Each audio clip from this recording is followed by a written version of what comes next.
या क्षणाची एक महत्त्वाची ब्रेकिंग न्यूज आपण बघणार आहोत।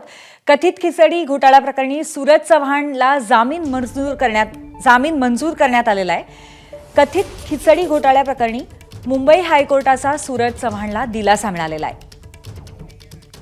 आपले प्रतिनिधी अमेय राणे आपल्याला या संदर्भात अधिक अपडेट देतील।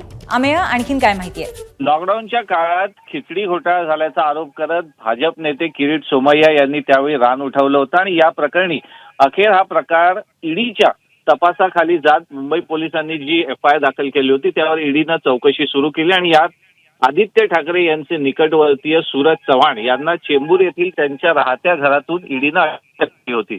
साधारणतः वर्षभराच्या कालावधीनंतर म्हणजे 17 जानेवारी 2024 रोजी सूरज चव्हाण यांच्यावर अटकेची कारवाई झाली होती। या दरम्यान सूरज चव्हाण यांनी सत्र न्यायालयात जामिनासाठी अर्ज केला, परंतु तो फेटाळण्यात आला होता। त्यानंतर त्यांनी हायकोर्टात दाद मागितली आणि आता वर्षभराच्या कारावासानंतर त्यांची 1 लाखाच्या जात मुचलक्यावर सुटका करण्यात आली आहे। लॉकडाऊनच्या नक्कीच अमेय, या संदर्भामध्ये आपण आणखीन अपडेट लवकरच घेऊ। धन्यवाद आपण दिलेल्या माहितीबद्दल। तुर्तास एबीपी माझा, उघडा डोळे बघा नीट।